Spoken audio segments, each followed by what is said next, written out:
જનતા express news Botad Bhavnagar દલિત અત્યાચારની ઘટનામાં આરોપી સામે કડક કાર્યવાહી કરવાની માંગ. રાષ્ટ્રીય દલિત અધિકાર મંચ દલિત સમાજ પર થતા અત્યાચારોના બનાવોમાં આરોપીઓ સામે કડક કાર્યવાહી કરવા રાષ્ટ્રીય દલિત અધિકાર મંચ દ્વારા કલેક્ટરને આવેદનપત્ર આપવામાં આવ્યું હતું. જેમાં જણાવવામાં આવ્યું હતું કે દલિતો સાથે થતા અત્યાચારની ઘટનાઓમાં આરોપીઓ સામે નિયમ મુજબ કાર્યવાહી થતી નથી. આ બાબતે ત્વરિત તપાસ કરીને ન્યાયિક કાર્યવાહી કરવાની માંગ કરાઈ હતી. તો આ સમગ્ર ઘટનાની વાત કરીએ તો ઘટના એવી છે કે જ્યારે એટ્રોસિટી સ્પેશિયલ એક્ટમાં ટેબલ જામીન આપવામાં આવે છે, નોટિસ આપીને ટેબલ જામીન આપી દેવામાં આવે છે. તો આ સ્પેશિયલ એક્ટ હોવા છતાં પણ કેમ ટેબલ જામીન આપવામાં આવે છે તેની માંગ સાથે રાષ્ટ્રીય દલિત અધિકાર મંચ ભાવનગર ખાતે કલેક્ટર હતું. જ્યારે આ ટેબલ જમીન આપવાના કારણે દિવસે દિવસે દલિતો પર અત્યાચાર વધતા જાય છે, જેને લઈને દલિત સમાજમાં પણ રોષ જોવા મળ્યો છે.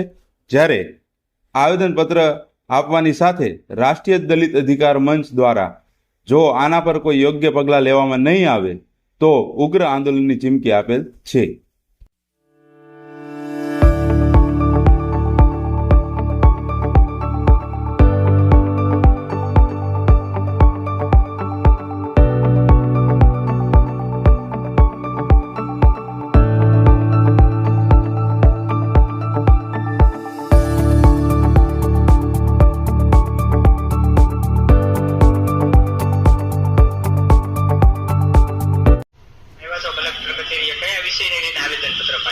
મારું નામ માવજીભાઈ સરવિયા, રાષ્ટ્રીય દલિત અધિકાર મંચ ગુજરાત રાજ્ય. ભાવનગર જિલ્લાની અંદર છેલ્લા 6 મહિનાથી દલિત અત્યાચારની ઘટનાઓમાં વધારો થયો છે. દલિત અત્યાચારની ઘટનાઓમાં એટલા માટે વધારો થયો છે કે એટ્રોસિટીના બનાવોમાં આરોપીને માત્ર નોટિસ આપવામાં આવે છે, નહીં તો ટેબલ જમીન પણ હોય, નોટિસ આપવામાં આવે છે. એટ્રોસિટી સ્પેશિયલ કાયદો છે, એમાં આરોપીને સુપ્રીમ કોર્ટ કે હાઈકોર્ટ આગોતરા જમીન પણ ન આપે, પરંતુ પોલીસ જે છે કાયદાનું ખોટું અર્થઘટન કરી અને આરોપીને માત્ર નોટિસ આપે છે.